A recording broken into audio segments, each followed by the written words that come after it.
গাফলতি করে টানা ৩টা জুমা যে ব্যক্তি মিস করলো, তাবা আল্লাহু ফি কলবিহি, রব্বুল আলামিন ওই লোকটার অন্তরের মধ্যে মোহর মেরে দেয়। ওয়া কুতিবা ফি জুমরাতিল মুনাফিকিন, মুনাফিকদের খাতায় তার নাম তুলে দেয়। ৩টা জুমা যদি কেউ মিস করে, ২ টা পানিশমেন্ট। এক হচ্ছে তবা আল্লাহু ফি কলবি, আল্লাহ অন্তরে মোহর মেরে দেয়। ভালো কথা ভাল লাগে না। নামাজ ভাল লাগে না, আজান ভাল লাগে না, ইসলাম ভাল লাগে না, শুধু মৌজ মাস্তি ভাল লাগে, গান বাজনা ভাল লাগে। এরকম আছে না নাই? জুমার নামাজে যায় না। আরেকটা হলো কুতিবা মিনাল মুনাফিকিন, মুনাফিকদের খাতায় নাম তুলে দেয়। আল্লাহ হেফাজত করো। জুমার দিন সকালবেলা ফজরের নামাজের পর থেকে ফেরেশতারা যতগুলো মসজিদে জুমা অনুষ্ঠিত হয়, ওই মসজিদে ঢুকার প্রতিটা দরজার মধ্যে দাঁড়িয়ে থাকে। কারা, কারা আগে, আগে জুমার নামাজ পড়ার জন্য মসজিদে যায়, প্রত্যেকের নামগুলো একটা জান্নাতের রেজিস্ট্রি খাতার মধ্যে তুলে নেয়। ওয়াহাই এই নামগুলো স্পেশালি আল্লাহর কাছে পাঠানোর জন্য। সুবহানাল্লাহ কবির না? সুবহানাল্লাহ। ডানে বাঁয়ে সামনে পেছনে যতগুলো দরজা, প্রতিটা দরজায় ফেরেশতারা বসে থাকে। কে আগে আসলো নাম তুলে দেয়। তুলতে খতিব সাহেব যখন খুতবা দেওয়ার জন্য মিম্বারে যেয়ে বসে যায়, ফেরেশতারা তাদের খাতা বন্ধ করে তারাও খতিব সাহেবের সামনে জুমার খুতবা শোনার জন্য বসে যায়। পড়েন সুবহানাল্লাহ। প্রথম জুমার দিন জুমার মসজিদে যে ঢুকবে, বিশ্বনবী বললেন আল্লাহর রাস্তায় একটা উট কুরবানি দিলে যেই সওয়াব, এই সওয়াব আল্লাহ আমলনামায় দিয়ে দেয়। দ্বিতীয় পর্যায়ে যে ঢুকে, বিশ্বনবী বললেন বাকারা, গরু কুরবানির সওয়াব পায়। ৩ নম্বরে যে ঢুকবে, বিশ্বনবী বললেন কাবসা। হাদিসের ভাষায় এসেছে আল কাবাস। কাবাস মানে হলো বকরি। বকরি কুরবানির সওয়াব। ৪ নম্বরে যে ঢুকবে তার হচ্ছে দাজাজা। দাজাজা মানে মুরগি। ৫ নম্বরে যে ঢুকবে, বিশ্বনবী বললেন বাইদা। নোয়াখালীরা কয় বয়দা, আমরা কই আন্ডা, কুমিল্লায় কই ডিম। কোথাও বলে বয়দা। তো এই বয়দা আল্লাহর রাস্তায় দান করে দিলে যেই সওয়াব, পঞ্চম ব্যক্তি ওই সওয়াব পাবে। এই ৫ জনের পরে আর লেখালেখি নাই। বাকিদেরটা নরমাল এন্ট্রি করে সব ফেরেশতারা খুতবা শোনার জন্য বসে যায়। সুবহানাল্লাহ। সুবহানাল্লাহ। তো জুমার দিনে আগে, আগে যাবেন তো? ইনশাআল্লাহ, সবাই রাজি আছেন? ইনশাআল্লাহ। চিৎকার করে পড়েন ইনশাআল্লাহ। আসেন আল্লাহ জুমার ব্যাপারে কি ওয়াজ আমাদেরকে করলেন আমরা শুনি। শুনতে রাজি? আল্লাহ বললেন ইয়া আইয়ুহাল্লাযীনা আমানু ইযা নুদিয়া লিস-সালাতি মিন ইয়াউমিল জুমুআতি ফাসআউ ইলা যিকিরিল্লাহি ওয়া যারুল বাই', যালিকুম খায়রুল লাকুম ইন কুনতুম তা'লামুন। পড়েন না আল্লাহু আকবার। আল্লাহ বললেন ও আমার মুমিন বান্দারা শোনো, শোনো। আপনাদেরকে অ্যাড্রেস করে আল্লাহ বলছেন, ও আমার মুমিন বান্দারা শোনো, ইদা নুদিয়া লিস-সালাতি মিন ইয়াউমিল জুমআ, জুমার নামাজের আযান যখন দেয়া হয়, ফাসআউ ইলা যিকরিল্লাহ, আল্লাহর স্মরণে তোমরা ধাবিত হও। ওয়াদারুল বাই', কেনা-বেচা বন্ধ করে দাও। যালিকুম খায়রুল লাকুম ইন কুনতুম তা'লামুন, এটাই তোমাদের জন্য কল্যাণ যদি তোমরা বুঝতে পারো। জুমার নামাজের আজান যখন হয়, ফাসআউ ইলা যিকরিল্লাহ, আল্লাহর স্মরণে তোমরা বের হয়ে যাও। আল্লাহু আকবার। আল্লাহ।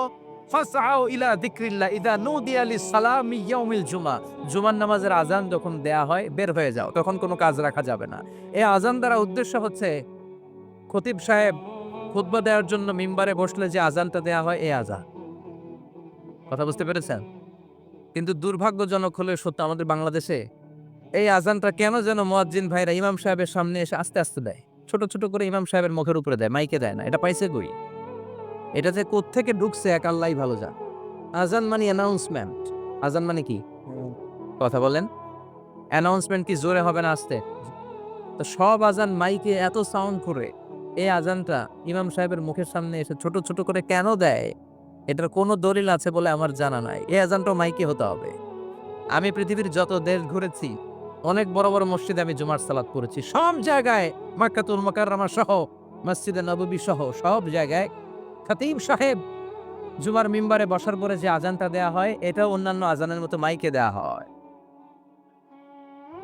আল্লাহ বললেন ইদা নুদিয়া লিস-সালামি ইয়াউমিল জুমআ, জুমার দিনের আজান যখন দেয়া হয়, এই আজান দ্বারা উদ্দেশ্য হচ্ছে খতিব বসলে যেই আজান, 12:30 12:15 দিকে যেই আজান, এই আজান উদ্দেশ্য নয়। বিশ্বনবীর সময়ে এই 12:30 12:15 দিকে যে আজান ছিল, এটা ছিল না। বিশ্বনবীর সময় ছিল না, আবু বকরের সময় ছিল না, সাইয়েদনা ওমর ফারুকের সময় ছিল না, এটা চালু হয়েছে সাইয়েদনা ওসমান যুন্নুরাইনের সময়। তখন মদিনাতে মানুষের সংখ্যা অনেক বেড়ে গিয়েছে, লোকজন আর জায়গা হয় না, মুসল্লিতে ঠাফাঠাফি। উনি ঘোষণা দিলেন সুকে জাওরা, জাওরা নামক বিশাল একটা বাজার আছে, ঘোষণা দিলেন এখন থেকে ওই জায়গায় জুমার নামাজ হবে। মানুষ যেন আগ থেকে প্রস্তুতি নিয়ে আসতে পারে, এজন্য জাওরা নামক বাজারে উনি আর একটা আজান দেওয়ার প্রচলন করলেন। সুবহানাল্লাহ। সেখান থেকে আজ অবধি আমরা এই অতিরিক্ত আজানটা দিয়ে থাকি। এটা নবীর সুন্নাত না, এটা সাহাবীর সুন্নাত। বিশ্বনবীর সুন্নাহ মেনে নেওয়া যেমনি আবশ্যক, চার খলিফার থেকে পাওয়া সুন্নাতগুলো মেনে নেওয়া আবশ্যক। বিশ্বনবী বললেন আলাইকুম বিসুন্নতি ওয়া সুন্নাতিল খুলাফায়ে রাশিদিন আল মাহদিন, আমার সুন্নাত ধরবা। হেদায়েতপ্রাপ্ত চার খলিফার সুন্নাত ধরবা। কেমনে ধরবা?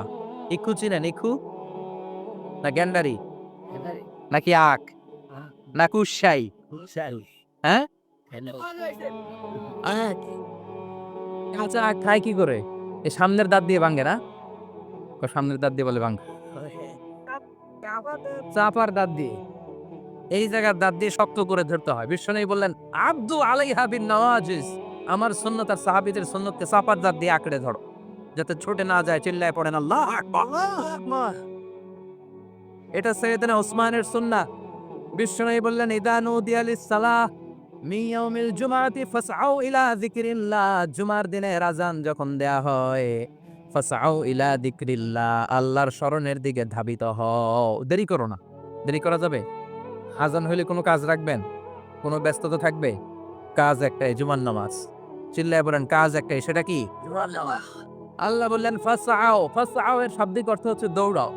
আসলে কি? তো এই দৌড়াও দিয়ে আসলে দৌড়াও বোঝানো হয়নি, এটা দ্বারা বোঝানো হয়েছে আল মুবাদারা ওয়াল ইহতিমাম, ইম্পর্টেন্স দেয়া, এমফাসাইজ করা, গুরুত্ব, গুরুত্বের সাথে আগে আগে প্রস্তুতি নাও। ফাসআউ দ্বারা দৌড়ানো বোঝানো হয়নি, প্রমাণ কি? কারণ বিশ্বনবী দৌড়ে দৌড়ে নামাজে যেতে নিষেধ করেছে। বিশ্বনবী বলেছেন ইদা উকিমাতিস সালাহ, মনোযোগ দিয়ে শুনেন, ইদা উকিমাতিস সালাতু ফালা তাতুহা তাসআউন ওয়া আতুহা তামশুন আলাইকুম বিসাকিনাহ ফামা আদরাকতুম ফাসাল্লু ওয়া মা ফাতাকুম ফাতিম্মু, যখন নামাজ শুরু হয়ে যায় দৌড়ে দৌড়ে যাবে না। তামশুন, হেঁটে হেঁটে যাও। আলাইকুম বিসাকিনাহ, ধীরে ধীরে যাও। ফামা আদরাকতুম ফাসাল্লু, ইমাম সাহেবের সাথে যে যত রাকাত পাবা পড়বা। ওয়া মা ফাতাকুম ফাতিম্মু, যেটা ছুটে যায় নিজে নিজে পড়ো, কবুল করে নেবে কে? কিন্তু দৌড়ে যায় নামাজ ধরা যাবে? খবরদার, ধীরস্থির ভাবে যাবে। হাঁটার মধ্যে একটা গুরুত্ব দিয়ে তাড়াতাড়ি ধরতে চাবেন, কিন্তু দৌড়ে যাওয়া যাবে? নিষেধ করেছেন। অনেক মুসল্লিরা এটা করে। ধরেন মাগরিবের নামাজ, অজুখানাতে মুসল্লিরা অজু করতেছে, ইমাম সাহেব নামাজ শুরু করেছেন আল কারিআতু মাল কারিআ ওমা আদরাকা মাল কারিআ, মুখস্থ আছে না সবার? মুসল্লি মনে করতেছে অজু হয়েছে আমার অর্ধেক, এখন যদি তাড়াতাড়ি অজু না করে দৌড় না দেয় রাকাত পাওয়া যাবে? রাকাত পাওয়ার জন্য দিছে দৌড়। মসজিদে হচ্ছে টাইলসের মসজিদ, পিছলায় পয়রা মুসল্লি একদিকে, লুঙ্গি আর একদিকে। আছে না নাই? আমার কাছে খবর আছে এরকম পা ভাঙছে অনেকের। রাকাত ধরার জন্য মুসল্লি তাড়াহুড়ো করে দিছে দৌড়, মুসল্লি একদিকে লুঙ্গি, ঠ্যাং ভাঙ্গা শেষ, এখন ল্যাংড়া। বিশ্বনবীর কথা মানে নাই, ওটারে ল্যাংড়া বানাইছে কে? এই জন্য বিশ্বনবী বললেন খবরদার দৌড়ে যাবে না, একামত হয়ে গেলে ধীরস্থির ভাবে যাও। কেননা দৌড়ে দৌড়ে আপনি কার দরবারে যাবেন? উনি তো সব রাজার বড় রাজা, মহারাজা। মহারাজার দরবারে তাড়াহুড়ো করা যায় নাকি? না। ফিট হয়ে কাপড় চোপড় পরে আতর টাতর মেখে ধীরস্থির ভাবে যাবেন। দৌড়ে গেলে আপনার হার্টবিট বেড়ে যাবে, আপনার ব্রেথ ইন ব্রেথ আউট, শ্বাস প্রশ্বাস বেড়ে যাবে। তো হাঁপানির চোটে তো আপনি হাঁপাতে থাকবেন। আপনি তাহিয়া পড়বেন কখন, তাসবিহ পড়বেন কখন, আল্লাহর প্রশংসা করবেন কখন? চিল্লা এখন ঠিক কিনা? এজন্য আল্লাহ বললেন ফাসআউ ইলা যিকরিল্লাহ, জুমার নামাজের আযান যখন হয়ে যায় তোমরা আল্লাহর জিকিরের দিকে ধাবিত হও। যিকরিল্লাহ, আল্লাহর স্মরণ। জিকির মানে কি? আল্লাহ। কিন্তু এই জিকির দ্বারা এই আয়াতের উদ্দেশ্য হচ্ছে আল খুতবাতাইন, জুমার দুই খুতবা। জুমার জিকিরের অনেক অর্থ আছে। জিকির মানে সালাত, জিকির মানে কোরআন, জিকির মানে ওয়াজ, জিকির মানে সম্মান, আবার জিকির মানে জুমার দুই খুতবা, আবার জিকির মানে সুবহানাল্লাহ। আলহামদুলিল্লাহ, লা ইলাহা ইল্লাল্লাহ, সুবহানাল্লাহ, আলহামদুলিল্লাহ, লা ইলাহা লা ইলাহা ইল্লাল্লাহু মুহাম্মাদুর রাসূলুল্লাহ সাল্লাল্লাহু। এটাও জিকির। সুবহানাল্লাহ, আলহামদুলিল্লাহ, আল্লাহু আকবার। এই ৩ জিকিরের চেয়ে শ্রেষ্ঠ কোন জিকির আছে? কথা কন। বিশ্বনবী প্রত্যেক ফরজ নামাজের পরে সুবহানাল্লাহ ৩৩ বার, আলহামদুলিল্লাহ ৩৩ বার, আল্লাহু আকবার ৩৪ বার পড়তেন। রাজি আছেন? রাশি সবাই পড়তে রাজি আছেন? ইনশাআল্লাহ। লাফালাফি করবেন না তো? ঘাড় বাঁকা করবেন না তো?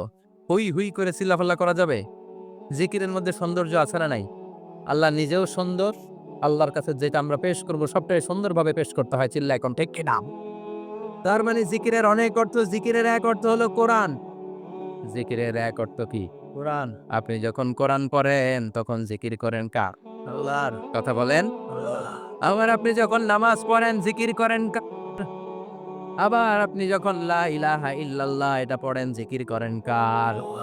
সাইয়েদনা মুসা আলাইহিস সালাম আল্লাহরে বললেন, আল্লাহ আল্লিমনি যিকরান, আপনি আমার এমন একটা জিকির শিখায়া দেন লা ইয়ালামুহা ইল্লা আনতা ওয়া আনা, যে জিকিরটার শব্দ আপনি আর আমি ছাড়া কেউ জানবে না। সুবহানাল্লাহ। দুনিয়াতে যত অদ্ভুত অদ্ভুত প্রশ্ন সব আপনি মুসা আলাইহিস সালামের মাথা থেকে পাবেন। আল্লাহ ভেরি কিউরিসিটি ছিল ওনার। বিভিন্ন বিষয়ে আল্লাহরে প্রশ্ন করতেন। আল্লাহরে বললেন, আল্লাহ আল্লিমনি কালিমাতান, আল্লিমনি যিকরান লা ইয়ালামুহা ইল্লা আনতা ওয়া আনা। ও আল্লাহ এমন একটা জিকির আমার শিখান, দিনে রাতে সব সময় এই জিকির আমি করব, আপনারে ডাকবো, কিন্তু শর্ত হলো এই জিকিরটা জানবে শুধু আপনি আর জানবো শুধু আমি আমি, কেউ জানবে না আল্লাহ বললেন মুসা পড়ো লা ইলাহা ইল্লাল্লাহ, লা ইলাহা ইল্লাল্লাহ, লা ইলাহা ইল্লাল্লাহু মুহাম্মাদুর রাসূলুল্লাহ সাল্লাল্লাহু। আল্লাহ বললেন মুসা পড়ো লা ইলাহা ইল্লাল্লাহ। মুসা আলাইহিস সালাম কয়, মাবুদ এটা তো জাতীয় জিকির, সবাই জানে। জানে না, জানে না লা ইলাহা ইল্লাল্লাহ এমন কেউ আছে? না কথা কন। না জানেন না আপনারা? কথা বলেন, জানেন না? মুসা আলাইহিস সালাম বললেন, আল্লাহ এটা জাতীয় জিকির কইলেন কেন? আমি তো চাইছি এক্সট্রা অর্ডিনারি, অসাধারণ একটা জিকির, সুপার ক্যালিফ্রাজিলিস্টিক এক্সপিয়ালিডোসাস, এক্সেলেন্ট একটা জিকির, আনপ্যারালাল, কারো কাছে নাই, শুধু আমি জানবো আর আমি পড়বো। আল্লাহ বললেন মুসা, এই লা ইলাহাকে যদি এক পাল্লায় রেখে দাও, তামাম বিশ্ব, সাত আকাশ, সাত জমিনটারে তুলে যদি তুমি আরেক পাল্লায় রেখে দাও, লা রাজাহাত কাফাতু লা ইলাহা ইল্লাল্লাহ, মুহূর্তের মধ্যে লা ইলাহার পাল্লা ভারী হয়ে যাবে। ও মুসা, তুমি যতই এক্সক্লুসিভ জিকির চাও, লা ইলাহার চেয়ে দামি জিকির আমার কাছে নাই। চিৎকার করে পড়তে হবে আল্লাহ। তার মানে নামাজ ও জিকির, কোরআন ও জিকির, এই যে আমরা ওয়াজ করতেছি এটাও কি? কথা কন। জিকির বিশ্ব নবীর আল্লাহ বললেন, ও নবী ফাদাক্কির ইন্নামা আনতা, ও নবী আপনি জিকির করেন মানে ওয়াজ করেন। ইন্নামা আনতা মুযাক্কির, ও নবী আপনি ওয়াজ করে শোনান। লাস্তা আলাইহিম বিমুসাইতির, আপনারে দারোগা বানিয়ে পাঠাই নাই, আপনি শুধু ওয়াজ করেন। কার কথা? চিল্লায় বলেন কার কথা? আল্লাহর। কিন্তু এখানে জিকির দ্বারা উদ্দেশ্য হচ্ছে জুমার খুতবা। ফাসআউ ইলা যিকরিল্লাহ, আল্লাহর জিকিরের দিকে ধাবিত হও। এই জিকির দ্বারা উদ্দেশ্য হলো জুমার খুতবা। তার মানে জুমার খুতবা যে খতিব সাহেবরা দেন, এখানে মসজিদের খতিব আছেন কারা কারা দেখি একটু হাত তোলেন তো। ১ ২ ৩ ৪ ৫ ৬ ৭, গুণে শেষ করা যাবে না, অনেক খতিব। আল্লাহ এই খতিবদেরকে তুমি কবুল করো। আর জোরে পড়েন আমিন। এই যে যিকরুল্লাহ, ফাসআউ ইলা যিকরিল্লাহ দ্বারা আল্লাহ তাআলা জুমার খুতবাকে বুঝিয়েছেন। কি বুঝিয়েছেন? ফাসআউ ইলা যিকরিল্লাহ, আল্লাহর জিকিরের দিকে, আল্লাহর স্মরণের দিকে ধাবিত হও। এটা দ্বারা উদ্দেশ্য হচ্ছে জুমার খুতবা। আল্লাহ বুঝাতে চাইলেন জুমার খুতবা যাতে মিস হয়ে না যায়। এজন্য জুমার খুতবারে যেন তেন মনে করবেন না, এটা ওয়াজিব। জুমার নামাজ যেমনি ওয়াজিব, জুমার খুতবা দেওয়াও, কথা বলেন, জুমার খুতবা ওয়াজিব, শোনা ওয়াজিব, খুতবা দেওয়া ওয়াজিব। এই জন্য রব্বুল আলামিন জোহরের নামাজকে ফরজ করে দিয়েছেন ৪ রাকাত। যেহেতু জোহরের নামাজের আগে পরে কোনো খুতবা নাই, জুমার দিন খুতবা আছে, তাই জুমার দিন ৪ রাকাত থেকে কমিয়ে তিনি ২ রাকাত করে দিয়েছে। কি ব্যালেন্সড ইসলাম, কি ভারসাম্যপূর্ণ আমাদের জীবন বিধান। প্রতিদিন জোহরের সময় ফরজ কয় রাকাত, কিন্তু জুমার দিন ফরজ কয় রাকাত? ২ রাত 2 রাকাত কমাইলো কেন? খুতবা সুবহানাল্লাহ কইবেন না? এজন্য জুমার খুতবাটা খতিব সাহেব যারা আছেন খুবই জরুরি। এটাকে খুব কনস্ট্রাকটিভ মুডে সমাজে তুলে ধরতে হবে। মানুষকে এডুকেট করতে হবে, ইনস্ট্রাক্ট করতে হবে। আপনাদের অনেক দায়িত্ব। You have huge responsibilities in your shoulder.